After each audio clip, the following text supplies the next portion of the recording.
업종 공략 업앤다운. 화요일은 KTB투자증권 영업부 이성웅 과장과 함께하겠습니다. 네, 과장님 안녕하십니까? 네, 안녕하십니까? 자, 오늘 상승이 기대되는 업종부터 먼저 화면으로 만나보시겠습니다. 자, 오늘 상승이 전망되는 섹터 바로 이성웅 과장님이 뽑아주신 섹터는 음식료주입니다. 네, 코로나의 숨은 수혜주라고 한 줄 논평해 주셨는데 이 음식료주가 코로나 국면에서 어떤 수혜를 받았는지 또 앞으로 또 어떤 수혜를 받을 수 있는지 좀 설명을 해주실까요? 네, 우선 코로나가 1차적으로 유행했었던 이제 그 3, 4월 달에 주가를 본다고 하더라도 앵커님께서도 아시겠지만 제약 바이오, 그러니까 진단키트주 관련 종목들 그리고 언택트 관련주들이 시장에서 각광을 받았던 게 맞다라고 볼 수 있겠는데 하지만 이 종목들 다음으로 가장 시장 대비해서 강했던 종목이 바로 음식료 업종이라고 볼 수 있거든요.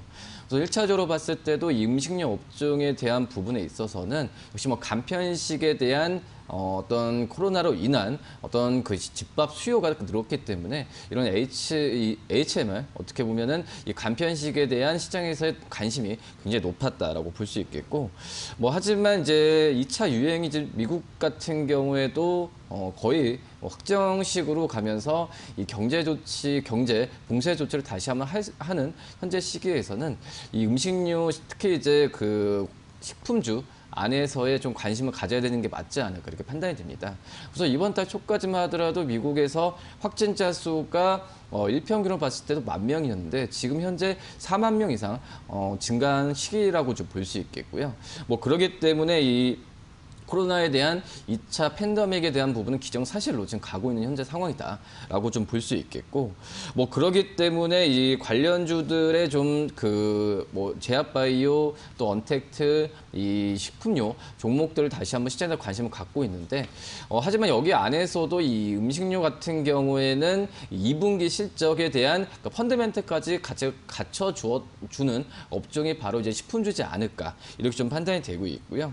우선 지금 봤을 때도 이 HMR에 대한 실적에 대한 증권사에서의 추정치는 계속해서 높이는 현재 추세라고 좀 볼 수 있겠고 특히 이제 우리나라 국내도 좋긴 하지만 해외 쪽에서의 매출 부분이 역대로 봤을 때도 최고로 기록할 가능성이 굉장히 높다라고 좀 볼 수 있겠습니다. 특히 이제 어떤 이 안에서도 풀무원 그리고 CJ 제일제당 그리고 이 하이트 진로 같이 이 실적이 2분기 시장에서 기대되는 종목들을 눈여겨봐야 되는 게 맞지 않을까 지금 판단이 되고 있고요.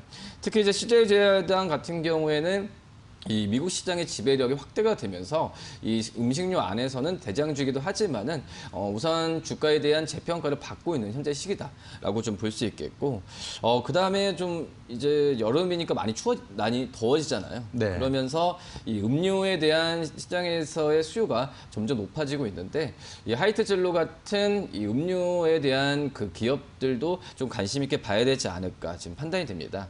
단순히 어떤 코로나에 의한 간편식이나 식품에 대한 온라인 수요가 늘어나는 것보다도 이 음식료 종목들 같은 경우에는 전 세계적으로 브랜드가 메가히트 종목들이 굉장히 많거든요. 특히 이제 테라, 진로이지백 같은 이런 브랜드를 갖고 있는 하이트 진로나 불닭볶음면이나 여러 가지 특히 중국과 미국 쪽에서의 시장 점유를 이끌고 있는 이 삼양식품이나 그리고 이 농심 같은 라면 종목들 같은 경우에도 관심 있게 봐야 되지 않을까 지금 생각이 되고 있고 우선 코로나가 계속 진행되면서 이런 종목들은 이 주가 가격에 대한 프리미엄을 계속 받을 수밖에 없는 구조로 가지 않을까 지금 생각이 되고 있고요. 펀드멘털 말씀드리면은 전체 이 음식료 업체들 안에서도 이 2분기 영업이익 같은 경우에도 작년 대비해서는 23% 이상 증가할 것으로 보여주고 있어서 또 이 안에서 제가 말씀드렸던 몇 개 종목들 같은 경우는 어닝 서프라이즈가 기대가 되고 있기 때문에 이 식품주에 대한 관심을 꾸준히 가져야 되는 게 맞지 않을까 좀 이렇게 보입니다.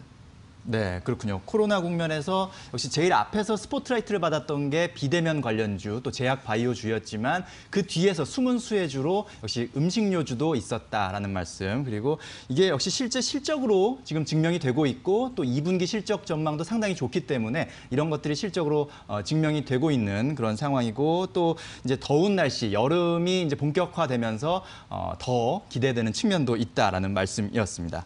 자, 이번에는 한번 피해야 할 섹터를 만나보시겠습니다. 화면으로 만나보시죠. 자, 이성훈 과장께서 짚어주신 하락이 예상되는 섹터는 증권주군요. 아무래도 이 금융세제 개편안 때문에 단기적으로 악재가 조금 예상되는 그런 종목이지 않을까 싶은데요. 네, 우선 뭐 단기적인 상황은 좀 맞긴 한데 말씀하셨듯이 악재는 맞아요. 네. 뭐 금융 세제에 대한 선진화 추진에 대한 부분이 정부에서 나오고 있는 부분인데 뭐 여러 가지 좀 얘기가 많습니다. 뭐 이거에 대한 어떤 긍정적인 효과도 있는 상태는 맞다라고 생각이 되지만 역시 주식 시장 입장에서 본다고 한다면 역시 세금을 많이 걷는다는 점에서 봤을 땐 이 개인 투자자들의 부담감이 분명히 증가하는 건 맞다라고 생각이 되고 있고요. 이렇게 된다고 한다면 역시 뭐 그 위험 자산, 특히 주식 쪽에서의 그 어떤 그 거래 대금이나 이런 부분이 줄어들 수밖에 없는 상황이다라고 좀 볼 수 있겠습니다. 뭐 그렇기 때문에 이 양도소득세 도입 발표는 어떻게 보면은 이 주가 측면 같은 경우에도 어떤 위축을 갖고 갈 수밖에 없는 상황이라고 좀 볼 수 있겠고, 물론 이제 기본 공제 금액이 2천만 원으로 뭐 비교적 좀 높다라고 좀 볼 수 있겠고요. 실질적으로 봤을 때는 이 어떤 개인 투자자들의 지금 현재 통계로 봤을 때는 한 5% 수준이 이 양도소득세 대상이라고 좀 볼 수 있어서 뭐 크게 뭐 지금 현재 상태에서 영향을 미치는 부분은 좀 아니고, 오히려 좀 증권거래세 같은 경우에는 단계별로 낮추는 현재 상황으로 가고 있기 때문에 오히려 그 증시에 미치는 영향 제한적일 가능성이 높다라고 좀 볼 수 있겠지만은 투자 심리 위축은 좀 맞지 않을까 판단이 되고 있고요. 오히려 우리나라 그 국내 주식에서 해외 주식 쪽으로의 거래 쪽으로의 이동이 될 가능성도 있다라고 좀 판단이 되고 있습니다. 뭐 그렇기 때문에 해외 주식 쪽에서의 어떤 시장 안에서의 강자를 보여주고 있는 뭐 미래에셋 같은 그 이런 증권주 같은 경우는 수혜를 볼 가능성도 있지 않을까 지금 생각이 되고 있고요. 하지만 양도소득세 부과는 이 다른 국가들 같은 경우는 우리나라만 좀 제외되고 다 하고 있는 그런 상황이기 때문에 뭐 피해갈 수는 없는 상황이지 않을까 지금 판단이 되고 있고요. 뭐 그렇기 때문에 이 증권주에 대한 이 금융세제에 대한 부분은 악재는 맞지만 단기적으로 좀 끝날 가능성도 굉장히 높다라고 좀 생각이 됩니다. 네, 그렇군요. 금융세제 개편안 악재일 수는 있습니다만 단기적으로 조금 보셔야 될 것 같다라는 말씀이었습니다. 자, 그러면 오늘 KTB투자증권 이성훈 과장님께서 선택한 오늘의 공략 종목 확인하고 싶은데요. 어떤 종목입니까? 네, 우선 게임주 하나 말씀하실 때 컴투스 한번 좀 말씀드리도록 하겠고요. 우선 뭐 컴투스도 마찬가지지만 게임주들이 뭐 코로나 수혜주라고 좀 얘기는 되고 있지만 실질적으로 본다고 한다면 뭐 NC소프트 외에는 다른 종목들 같은 경우에는 주가가 뭐 크게 가지 않았다라고 좀 생각이 되고 있고, 역시 뭐 신작 출시 같은 경우에도 NC소프트의 리니지가 시장에서의 관심을 많이 받고 독보적인 위치를 차지하고 있기 때문에 다른 게임 종목들의 신작 출시와 어떤 주가에 대한 평가 같은 경우가 시장에서 잘 이루어지지 않았다고 판단이 되고 있고요. 그렇기 때문에 뭐 컴투스 같은 경우에는 뭐 썸머너즈워 그리고 이제 프로야구 개막을 지금 30% 정도 지금 진행하고 있는데, 이 야구 라인업 항상 이 프로야구 시즌 때마다 이 컴투스의 이 야구 게임에 대한 라인업이 부각이 되면서 주가가 긍정적 영향을 갔었거든요. 하지만 지금은 뭐 프로야구 시기도 늦춰졌고 어떤 예년보다의 관심이 좀 적어지면서 이 컴투스에 대한 주가에 대한 평가가 좀 늦어지는 상황이라고 볼 수 있겠는데, 어제 뭐 거래량과 함께 주가 좀 뛰면서 좀 바닥에서 매수하는 관점에서 가도 괜찮지 않을까 지금 생각이 되고 있고, 역시 이런 썸머너즈워의 그 2분기 때와 또 야구 라인업에 대한 그 출시가 2분기, 3분기 때 실적을 좀 크게 자극할 가능성이 분명히 있다라고 좀 생각이 되고 있고요.